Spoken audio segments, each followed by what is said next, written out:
waxaan shirkan ku daafur doonaa haddii alla idmo kula soo dhaweyn doonaa guddoomiyaha siin lahayn waxaan kalmad siin lahayn saaka dadku waa dhalinyaro madaxweyne ku-xigeenka Jubbaland Mudane Cabdullaahi Fartaan macalinka wasiirka arrimaha bulshada iyo ku-xigeenkiisa Jenaraal Cabdi Mahdi guddoomiyaha gobolka Jubbada Hoose iyo dhammaan isimada Jubbaland iyo ka soo qaybgalayaasha iyo dhalinyarada saddexda gobol halka fadhida meediyaha dhammaan assalaamu calaykum wa rahmatullahi wa barakaatuh runtii aad bay farxad noogu tahay saaka inaan halkan ku soo dhaweyno shirweyne loo qabanayo dhalinyarada Jubbaland soo dhawaada dhammaantiin waa ka xumahay deeqoladii galmudug laga maqan tahay oo kullay un cilad xagga diyaaradaha baa ilaa hadda soo gaarsiisay in laga maqnaadaan laakiin waan sugaynaa marka dhammaantiin soo dhawaada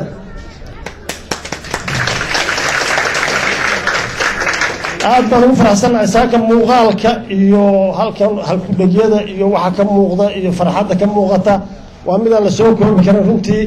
waxaana jecel lahay inaanu idinla joogno intaad joogtaan oo dhan oo shirkaan ku jirtaan haddii alla idmo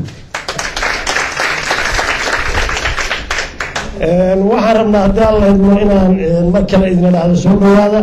wixii iswaraysi iyo jadwalka iyo shaqadu waa noo socon doontaa kelmad waxaan lahaa soo dhaweyna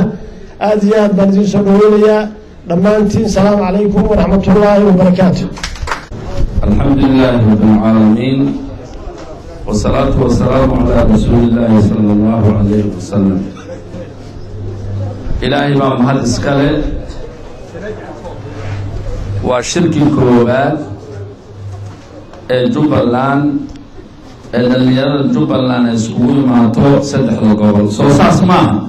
إلهي ما محل إسكالي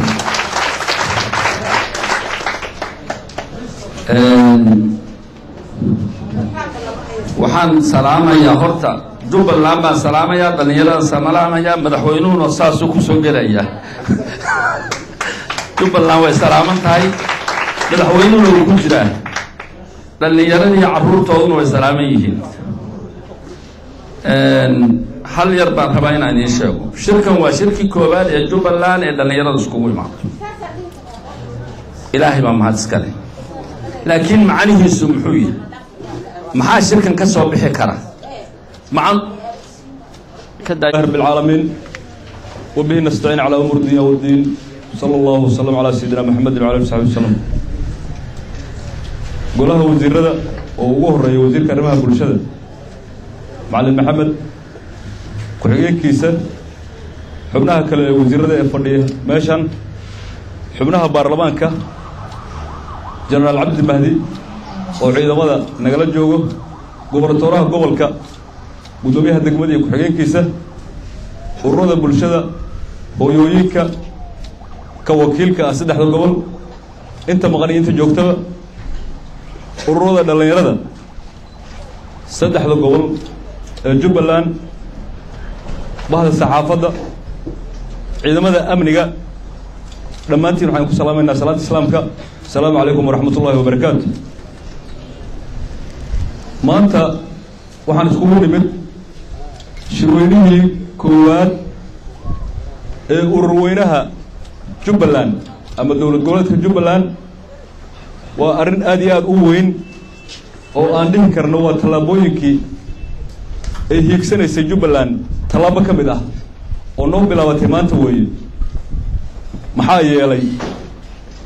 dhalinyaradu ama markii dhalinyaro la yidhaahdo waxay noogu fadhidaa muhiimadda koowaad iyo muhiimadda labaad iyo muhiimadda saddexaad maxaa yeelay dhalinyaradu waa lafdhabarkii bulshada shaki kuma jira haddii ay dhalinyarada wanaagsanaadaan inay bulshada wanaagsananayso maxaa yeelay waxaa la yidhaahdaa ummad waxaa ugu wanaagsan ama ugu horumarta ama dowlad waxaa ugu wanaagsan ama ugu horumarto dowladdii dhalinyaradeedu ay fiican tahay waxaan rajaynayaa dowladda Jubbaland inay noqoto dowladdii dhalinyaradeedu ay fiicnaan doonto insha Allah tacaala waana rajaynayaa way ahaan doonto haddii la yiraahdo intaanan u dhicin khudbadii dheereed ee aan ugu talagalnay inaan kula hadalno dhalinyarada saddexda gobol ee jubbada hoose jubbada dhexe iyo gado waxaan rabaa inaan idiin sheego maanta waa bishii maanta waa 4 bishii koowaad 2016 Soomaaliya waxaa la yiraahdaa higsiga 2016